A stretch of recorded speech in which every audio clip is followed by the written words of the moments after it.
Entonces, hoy de manera muy puntual, ¿a qué llamamos exégesis? Normalmente la exégesis tiene que ver con el análisis interpretativo que se debe buscar dentro de un texto, ya sea del Antiguo Testamento o ya sea del Nuevo Testamento. Es decir, esta exégesis obviamente es una tarea que deben realizar los teólogos, deben realizarlo las comunidades eclesiales, los cristianos católicos comprometidos. Y esta exégesis normalmente ya lo escuchamos, digamos, cuando participamos de las celebraciones, ¿no? Por ejemplo, uno de los espacios donde se realiza todo esto, obviamente es en esta situación en el que prácticamente se celebra la Eucaristía y tenemos las lecturas y después viene lo que normalmente llamamos como la homilía, ¿no? Y la homilía es una exégesis del libro del Antiguo Testamento, del Evangelio, del Salmo y en algunos casos de la segunda lectura también.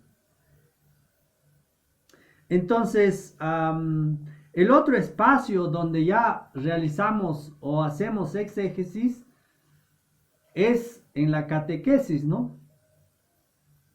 En la catequesis normalmente utilizamos pasajes de la Sagrada Escritura, tratamos de explicar y reflexionar con los que van a celebrar los sacramentos de la confirmación, la comunión, el matrimonio, etc. En ese sentido, también podemos decir que hay comunidades que se dedican a practicar la lección divina, que es una forma de cómo uno puede empezar a leer la palabra de Dios con una determinadas pasos o determinada estructura que se ha tratado de enseñar para comprender el mensaje de una determinada perícopa, se llama técnicamente, pero podríamos decir una parábola, por ejemplo, ¿no? La parábola del buen samaritano. Hay que leerla completa y hay que analizarla completa. A eso técnicamente se llama perícopa. Ahora, también podemos decir que obviamente la exégesis tiene que ver con descubrir el sentido de las palabras que contiene ese texto. Y eso pasa por la interpretación que uno le pueda dar, pero no, digámoslo, antojadizamente, ¿no? Es decir, a ver, creo que Dios hoy está diciendo esto. No, más bien lo que se tiene que hacer es, algunos biblistas, sobre todo Carlos Mesters, él y otros hablan sobre, se debe tener en cuenta el pretexto, el texto y luego el contexto. El pretexto es buscar qué motivó al autor o qué pasaba en ese momento con ese escritor sagrado para que finalmente termine poniendo por escrito ese texto.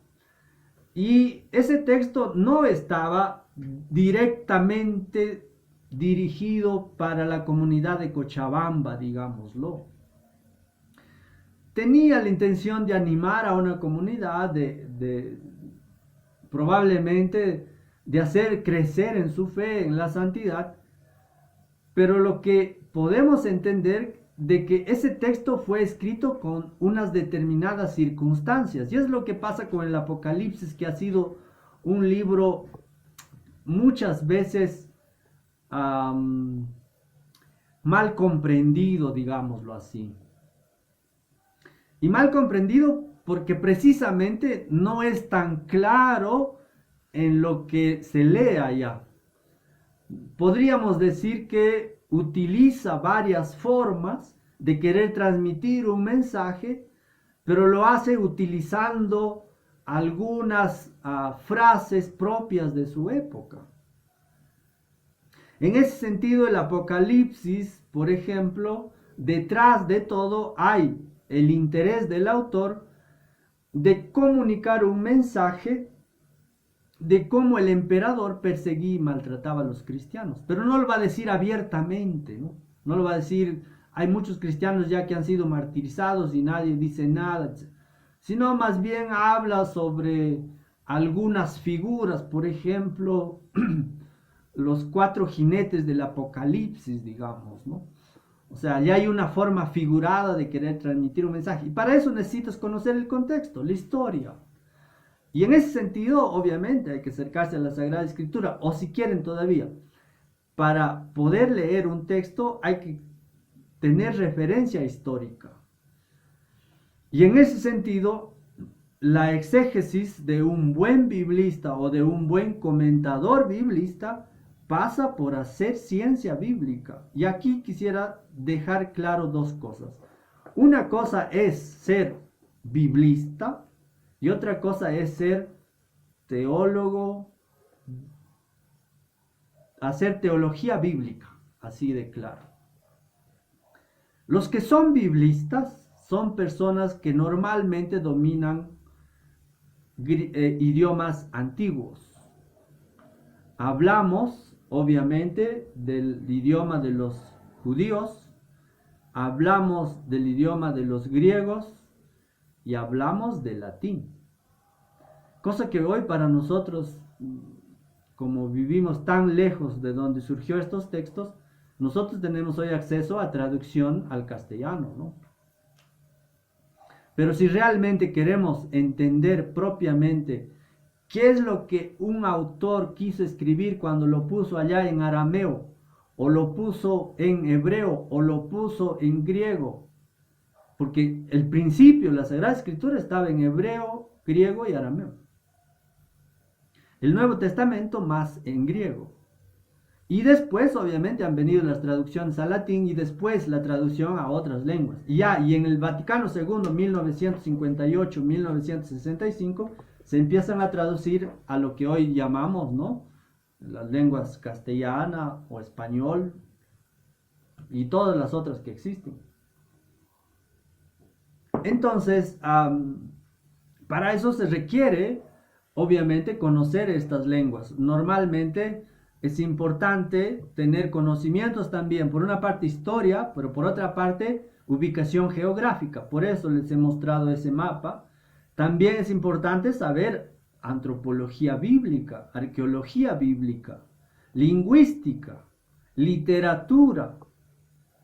Y si quieren también podríamos llamar lo que hoy se está conocido como la arqueología bíblica, donde se puede verificar que lugares que narran la Biblia han sido encontrados, ¿no? Por ejemplo, la casa de la suegra de Pedro, donde Jesús visitaba, existe y ya está demostrado esto por la arqueología. En ese sentido, también existe lo que conocemos como la hermenéutica. ¿Listo? Entonces, una cosa es la exégesis, lo otro es la hermenéutica. Pero la hermenéutica en el cristianismo se empieza a hablar a partir del siglo VII. Estamos hablando del 600, ¿no? Siglo VII, prácticamente se habla de una hermenéutica para interpretar la Biblia, pero propiamente como método de análisis bíblico se empieza a hablar en el siglo XVIII. Y en el siglo XVIII, cuando se habla de la hermenéutica, están intentando aplicar análisis propios de los textos de la Biblia y ver cuáles son sus fundamentos de todas estas otras ciencias que les he mencionado.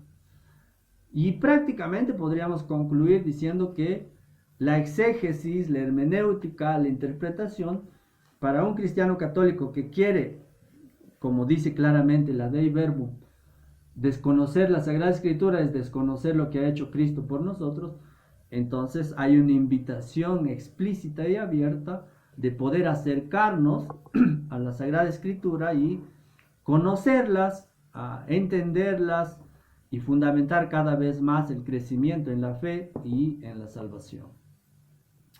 Entonces, eso por una parte, y ahora quisiera centrarme de manera muy puntual sobre la Dei Verbum, que voy a dar algunas pautas para que ustedes puedan leerlo más detenidamente. Estas pautas son referencias que les puede facilitar su comprensión y también resaltar algunos puntos. En realidad es un texto bastante corto, pequeño, pero la profundidad que tiene es mucho, porque está considerado como uno de los documentos más importantes del Vaticano II. En ese sentido, ya en el proemio del documento habla de que debe haber una escucha piadosa, si quieren, de la Sagrada Escritura para después poder proclamar esa palabra de Dios. No puede ser al revés, predicar y después escuchar. No, primero es escuchar qué quiere comunicarte Dios y después recién hablar o evangelizar, si quieren, o enseñar catequesis. Y también indica ya en el proemio de este documento de la Dei Verbum cuál es la finalidad de este documento. Y lo dice abiertamente, quiere explicar las verdades sobre la revelación y sobre las verdades de nuestra salvación. Y este documento está dividido en 6 pequeños capítulos. Los 6 están conectados uno con el otro. Y todos obviamente quieren despertar ese interés por la Sagrada Escritura, por el crecimiento de la fe, por querer ser un poquito más santos si gustan.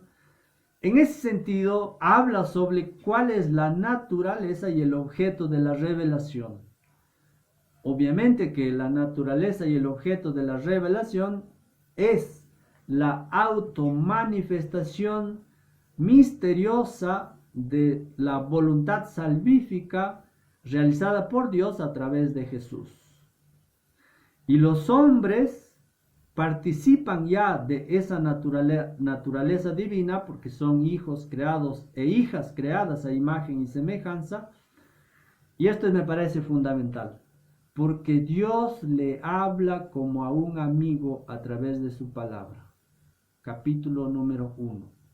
Dios habla al ser humano como a un amigo. Piensen cuando ustedes hablan con una amiga, con un amigo, cómo lo hacen. Y Dios lo quiere hacer de esa forma, precisamente lo indica tal cual literalmente allá en el primer capítulo. Y también dice que lo hace con gestos y palabras. Esto obviamente en referencia claramente a Jesús, ¿no? Jesús que enseña con parábolas, Jesús que expulsa del templo a los mercaderes, Jesús que reúne a una comunidad, anima a aquellos apóstoles que estaban decepcionados o frustrados después de que es crucificado, muerto y dudaban de su resurrección. Y por eso dice este documento que no va a haber otra revelación más. Jesús es el mediador y es la revelación en su plenitud. Lo único que esperamos en adelante, obviamente, será una segunda manifestación gloriosa de Jesús, pero para eso necesitamos, obviamente, tener en cuenta, por una parte, cómo Dios se manifiesta en la creación, porque la creación es un arte, la creación tiene indicios de Dios, Pero también debemos aceptar la revelación con una actitud de fe, porque es la única forma como se ha preparado el camino y esta revelación ha tenido su culmen en Jesucristo, donde con su muerte y resurrección ha manifestado cuál es el plan de Dios para cada ser humano. Eso de manera muy puntual sobre el capítulo 1. En el capítulo 2 habla sobre la transmisión de la revelación, en el que se debe tener en cuenta la importancia de la tradición y la Sagrada Escritura. Primero la tradición, luego la Sagrada Escritura, que ya hemos explicado antes del receso.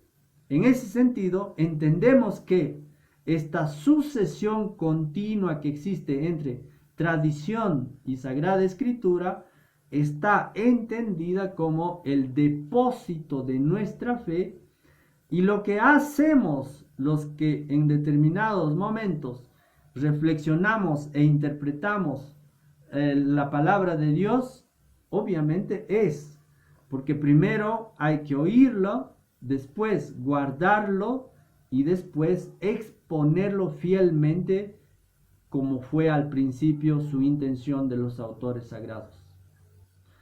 Y a eso normalmente se conoce la enseñanza del magisterio.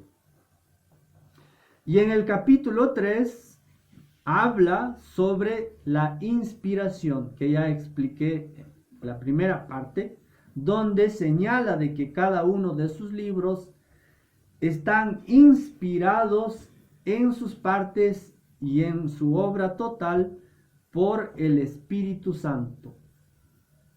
Es decir, es importante reconocer de que todos estos libros son sagrados, cosa que para los protestantes no lo reconocen a todos los que nosotros reconocemos, y por eso existen esos libros deuterocanónicos que les mencioné, donde señalan prácticamente que esos no son inspirados y ellos no los reconocen, no los leen, por supuesto, y eso también está muy difundido en nuestro contexto. Por eso, cuando hablamos de autores sagrados o hablamos de los hagiógrafos, estamos entendiendo que ellos han enseñado todo lo que importa para nuestra salvación. Punto. Y en el número 12 indica claramente que para descubrir la revelación o lo que ha hecho Dios por nosotros, necesitamos tener en cuenta algunos criterios. La unidad del Antiguo y Nuevo Testamento, porque se relacionan, les he demostrado con la pasaje de Jonás y la resurrección de Jesús. Tenemos que tener en cuenta que es una tradición viva dentro de la iglesia, es decir, se transmite de una generación a otra, y esto de manera ininterrumpida desde los apóstoles. Y finalmente, la respuesta de todo ser humano tiene que ser con una respuesta creyente, una respuesta de fe. Eso es el capítulo 3. Y en el capítulo 4 habla sobre cómo desde los primeros inicios, cuando Dios quiere realizar la historia de salvación, ha ido hablando por medio de profetas,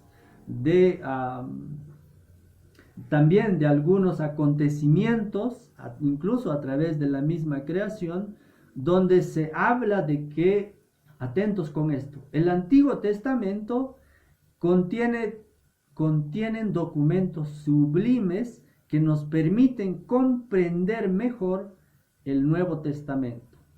Y allí, obviamente, dice el principio que les he indicado, que el Nuevo Testamento estuvo latente en el Antiguo Testamento y el Antiguo Testamento está patente en el Nuevo Testamento. Es decir, en el Antiguo Testamento Dios habla de manera un poco velada, a través de algunas historias, a través de algunos acontecimientos, etcétera, etcétera. En cambio, en el Nuevo Testamento Dios habla a través de su Hijo, punto. Y allí es la revelación plena y total, ya no hay otra revelación. Y en el capítulo 5 señala claramente que para los cristianos católicos es, tiene una excelencia sobre otros documentos los libros del Nuevo Testamento, sobre todo los evangelios, porque son enseñanzas que vienen desde los apóstoles que para despertar la fe, y este origen apostólico tiene que ver con que incluso los que comieron y bebieron con Jesús son autores de algunos de estos libros. Por eso hablamos de que son libros históricos, no son fantasías, mitos o fábulas. Son libros históricos que narran lo que Jesús ha hecho, lo que Jesús ha salvado a los hombres al precio de su sangre y su vida. Y por eso los apóstoles son autores sagrados también, que comunican, sí, sus sentimientos, sus pensamientos, lo que han entendido y han comprendido, y lo que la iglesia necesitaba en esa época. Esto es muy importante. Por eso, los testigos oculares, y creo que es Lucas quien lo dice, hay ya escrito otros textos, pero yo quiero contarte, querido Teófilo, lo que he visto y oído. Entonces, obviamente, ellos lo que van a hacer es seleccionar algunos pasajes de la vida de Jesús, lo van a elegir intencionalmente. Una vez escogido, obviamente, van a transmitirlo, porque prácticamente al principio era una tradición oral, ¿no? Muchos catequistas que se acercaban a recibir o escuchar la palabra de Dios era porque se transmitía de manera oral. Después, si no me equivoco, es después del año 55 hasta el 110, 115, cuando se escriben todos los libros del Nuevo Testamento. Y en ese sentido, entendemos la importancia de lo que también les he indicado. En el número 20 habla lo que es el canon bíblico. Y por último, ya para ir cerrando esto, en el capítulo 6 dice que la iglesia venera estos libros porque son sagrados, que va a nutrir a los que siguen y leen esta sagrada escritura, y es como la norma, es como la regla de fe, que no es solamente para saberlo, ¿no?, sino para aplicarlo en tu vida cotidiana. Y por último ya va a hacer algunas invitaciones de que se necesitan hacer traducciones, que se necesitan también, lo que Vaticano II ha dicho, volver a las fuentes, es decir, volver a los primeros escritos de los padres, y esta enseñanza debe ser obviamente bajo lo que la Iglesia enseña o lo que se dice el magisterio de la Iglesia Universal. Por eso en el número 24 dice claramente que la Sagrada Escritura es el alma de la teología, y que desconocer la Sagrada Escritura es desconocer a Jesucristo o lo que ha hecho por nosotros. Y por último, quisiera mostrarles de manera muy puntual lo que dicen los documentos latinoamericanos. Probablemente algunos de ustedes ya los conocen. Son documentos que han sido en diferentes años, y aquí aparece claramente en la presentación. Prácticamente tenemos 5 conferencias latinoamericanas. La primera es la de Río de Janeiro en el año de 1955, donde indica claramente que se debe meditar la Sagrada Escritura, se debe realizar una prédica o una homilía metódica, clara, adecuada, que comprendan los fieles, y también invita de que los fieles deben leer frecuentemente en su vida diaria las Escrituras. Sobre todo, dice que se debe leer los Evangelios. Y por último, también indica que se debe tener ediciones cada vez más cercanas al pueblo latinoamericano, donde algunas Biblias hablan, ¿no?, vosotros, entre otras formas de transmitir, obviamente debe ser más adaptado a como hablamos aquí. También invita a que se debe hacer cursos bíblicos, se debe tener semanas bíblicas y se debe tener un día nacional sobre la Biblia. Esto es el primer documento de Río de Janeiro en 1955. Luego tenemos la segunda conferencia, que es Medellín, en el año de 1968. Hay un error de dato allá. Es 1968, donde habla e invita a que la comunidad debe reunirse y leer la palabra de Dios. Y además dice que debemos renovar el lenguaje, actualizarlo a nuestros tiempos, porque precisamente el lenguaje es, cuando ya es antiguo, obsoleto, la gente no lo presta interés, atención. En ese sentido, invita para que empiece a surgir dentro de la Iglesia Católica ministros de la palabra. Luego tenemos la tercera conferencia de Puebla en el año de 1979, donde indica que prácticamente la palabra es el alma de la evangelización. Me parece interesante. Podríamos decir, parafraseando a lo que ya ha dicho Dei Verbum, ¿no? La palabra es el alma de la evangelización y la fuente principal para hacer catequesis debe